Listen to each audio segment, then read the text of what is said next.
Express contract, अगर offer और acceptance दोनों इंप्लाइड हो, इंप्लाइड कॉन्ट्रैक्ट। अगर ऑफर या एक्सेप्टेंस में से एक एक्सप्रेस और एक इंप्लाइड हो तो वो क्या होगा, ठीक है, उसे हम इंप्लाइड कॉन्ट्रैक्ट समझ सकते। देखें, आपको सिर्फ कॉन्ट्रैक्ट की नेचर बताई गई है। जब कॉन्ट्रैक्ट चाहे एक्सप्रेस हो इंप्लाइड हो, इसकी लीगल इंप्लीकेशन में 1% भी फर्क नहीं पड़ता। तो इसलिए कॉन्ट्रैक्ट क्रिएट हो गया, चाहे एक्सप्रेस चाहे इंप्लाइड, इससे फर्क नहीं पड़ता। लेकिन बहरहाल आपने क्वेश्चन पूछा इसलिए बता रहा हूं कि अगर एक चीज भी इंप्लाइड होगी हम उसको इंप्लाइड कॉन्ट्रैक्ट ले लेते हैं। ठीक, और कोई क्वेश्चन? जी। कमर्शियल एंड बिजनेस में कोई फर्क नहीं है। कमर्शियल एग्रीमेंट्स कह लें, बिजनेस एग्रीमेंट्स कह लें, एक ही चीज है, कोई फर्क नहीं है। और कोई क्वेश्चन? पूछे कोई जेन में आ रहा है? ये भाई के जेन में आ रहा है कोई क्वेश्चन, है ना? नहीं आ रहा कोई क्वेश्चन नहीं? और आज के लेक्चर की तरफ चलें। चलिए, आज एक कंसेप्ट ऐसा है जो थोड़ा सा ट्रिकी हो सकता है, अटेंटिव होकर सुनेगा, लेकिन मैं आपको बताऊंगा नहीं, आपने खुद अंदाजा लगाना है कि आपको समझ आई कि नहीं है। जहां पे आपको लगे कि प्रॉब्लम है, मैं दरमियान में रुकूंगा। ये 4 फेजेस हैं, हर जगह पे चेक पॉइंट लगा के रुकूंगा, आप मुझे बता दीजिएगा अगर कोई चीज समझना है। आज हमने सारी डिस्कशन किसके ऊपर करनी है? ऑफर के ऊपर। और कल की डिस्कशन सारी किसके ऊपर होगी? एक्सेप्टेंस के ऊपर। और प्रोबेबली मेरा हाल है कल हमारा ये चैप्टर कंप्लीट हो जाएगा। इसका मतलब है पहले चैप्टर में उसने जो इंट्रोडक्शन दिया है उसमें ऑफर और एक्सेप्टेंस, ये 2 चीजों के ऊपर उसने डिस्कशन की है। ऑफर की 2 टाइप्स हैं। अच्छा, एक चीज मैं आपको और बता दूं, पिछले सेशन अभी ICAP ने जो बुक दी है ना, टीचर के साथ शेयर किया, मेरा स्टूडेंट्स के साथ शेयर नहीं की। स्टूडेंट्स का शेयर नहीं ना की? हाँ, चलिए ठीक है, फिर बताऊँ फाइनल। हाँ, असल में ना वो क्रिटिसाइज करना किसी को मुनासिब नहीं मुझे लगता। बस अब मैं एक बात बता दूं आपको सिर्फ, उसमें जो ड्राफ्ट उन्होंने दिया ना, उसमें एक मसला है ICAP की बुक में कि उसने कुछ कंसेप्ट्स चैप्टर में डिस्कस नहीं किए, लेकिन क्वेश्चंस में शामिल कर दिए उसने। ठीक है, ये प्रॉब्लम है। और मेरी पर्सनल असेसमेंट के मुताबिक जो पिछले सेशन की बुक थी ना, वो ज़्यादा अच्छी थी। उन्होंने कुछ चीज़ें निकाल ली हैं और पता नहीं किस तरीके से निकाली हैं। बहरहाल ये मैं उस कमेंट नहीं करता, ज़ाहिर है कोई ना कोई उनके ज़हन में भी साइंस होगी। बहरहाल तो कुछ चीज़ें आपको ऐसी नज़र आएंगी, अगर तो एज इट इज़ बुक ही फाइनल हो जाती है ना, तो कुछ चीज़ें ऐसी नज़र आएंगी जो आपको लेक्चर के दौरान में कवर करवाई जाएंगी। ICAP की बुक देखेंगे ना, जो स्टूडेंट ICAP बुक यूज़ कर रहे हैं, उसमें उनको वो नज़र नहीं आएगा कंसेप्ट। तो आपने उस कंसेप्ट को कवर करना है, क्योंकि उसके बगैर आप फिर क्वेश्चंस को प्रैक्टिस नहीं कर सकते, क्वेश्चन अटेम्प्ट नहीं कर पाएंगे। ठीक है जी। तो ये भी टाइप्स ऑफ ऑफर भी एक ऐसा कंसेप्ट है जो उसने कंसेप्ट्स में तो इसका स्पेसिफिकली जिक्र नहीं किया, लेकिन क्वेश्चन उसमें टेस्ट किया है, तो इसलिए मैं शेयर कर रहा हूँ। और आइंदा भी इस तरह के कुछ कंसेप्ट आएंगे, तो मैंने एक ही दफ़ा आपके साथ बता दिया। अगर कोई एडिशनल चीज़ आपको पढ़ा रहा हूँ ना मैं, तो वो इस वजह से कि क्वेश्चन में केस स्टडी में टेस्ट हुई है और वो बुक में मौजूद है क्वेश्चन या केस स्टडी। ठीक है, इसीलिए उसको करना समझना। पहला टाइप्स ऑफ ऑफर की 2 टाइप्स होती है, एक स्पेसिफिक ऑफर, एक जनरल ऑफर। इन भाई को मैं कहता हूं, अगर आपने टेस्ट में पास हो गए आपको 100 रुपया इनाम दूंगा। ये मैंने ऑफर किसको की? इनको। ये पास हो गए, ये आके मुझे कह सकते हैं सर 100 रुपया इनाम दे? नहीं कह सकते। मैं कहूंगा भाई आपको मैंने ऑफर की ही नहीं थी, ऑफर की थी मैंने ऑफरी को, तो ऑफरी ही एक्सेप्ट कर सकता है ना, अदर देन ऑफरी तो एक्सेप्ट नहीं कर सकता। अच्छा, एक अब दूसरी स्टेटमेंट क्या है? मैं ये कहूं, जो भी स्टूडेंट क्लास में जो भी स्टूडेंट पास हुआ उसे 50 रुपए इनाम दूंगा। अब ये जनरल ऑफर है। ठीक है, जनरल ऑफर ऐसी ऑफर होती है जो एक से ज्यादा लोगों को की जाती है।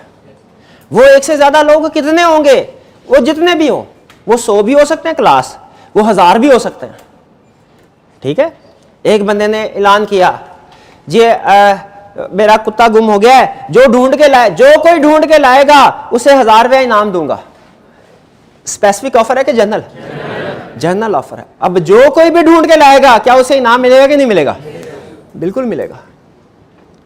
ठीक है, एक कंपनी ने ऑफर की, एक मेडिसिन बनाने वाली कंपनी थी, उसने ऑफर की हमारी ड्रग आप मेडिसिन इस्तेमाल करें, हमारी मेडिसिन इस्तेमाल करने के बाद भी अगर किसी को फ्लू हुआ या फॉर एग्जांपल कोरोना वायरस हुआ, हम 1 लाख रुपया इनाम देंगे।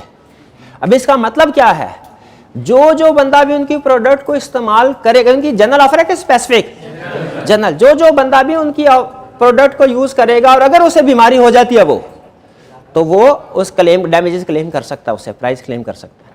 तो स्पेसिफिक ऑफर और जनरल ऑफर में फर्क क्या? स्पेसिफिक ऑफर किसी एक खास इंडिविजुअल को की जाती है और general offer public at large को, बहुत से लोगों को की जाती है। ये क्लियर? चलिए टाइप्स ओके हो गई। स्पेसिफिक में रूल यह है कि जिसको ऑफर की गई है वही एक्सेप्ट कर सकता है। जनरल में जिस तक ये ऑफर कम्युनिकेट हुई है वो उसको एक्सेप्ट कर सकता है। ऑफर के एसेंशियल्स क्या हैं? अच्छा, इसमें कुछ कंसेप्ट कल डिस्कस हो गए थे, ठीक है, वो सिर्फ मैं आपके साथ ब्रीफली डिस्कस करूंगा। जो नई चीजें होंगी उनको डिटेल में हम डिस्कस करेंगे। पहला एसेंशियल, 2 पर्सन एग्री करते हैं ऑफर के लिए 2 लोग होने चाहिए।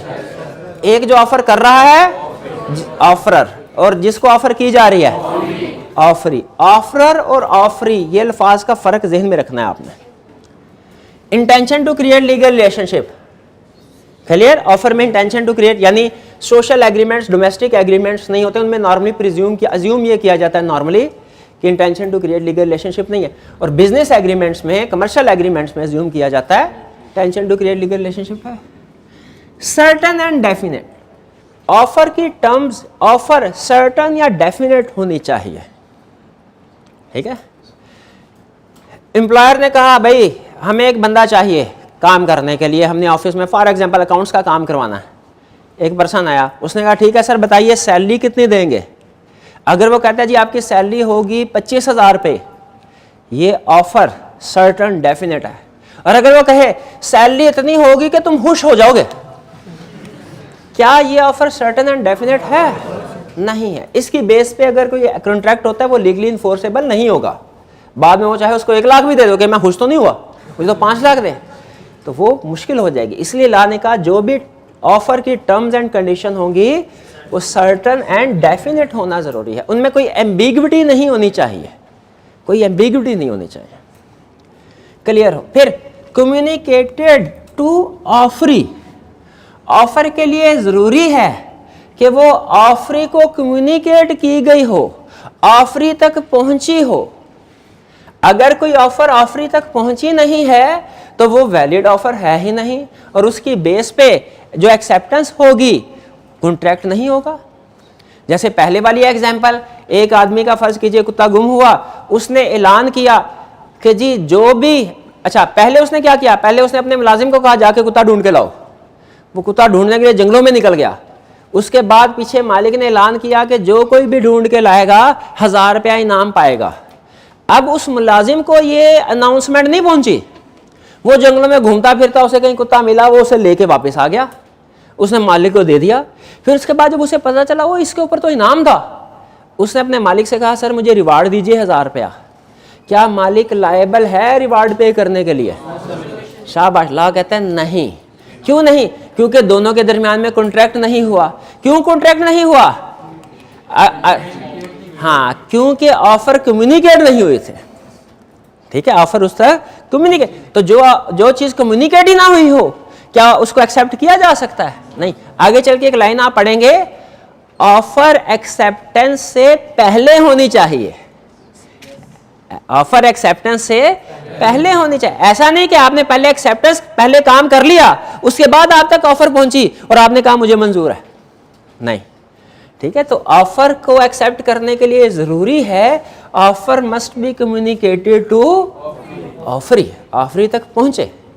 अगर ऑफर ऑफरी तक नहीं पहुंची और उसने खुद से ही वो काम कर लिया है तो याद रखें फिर कॉन्ट्रैक्ट नहीं हुआ हमारा। आगे चले, ऑफर में बी कंडीशनल, ऑफर के साथ क्या कोई कंडीशन अटैच की जा सकती है? इस में बिल्कुल की जा सकती है।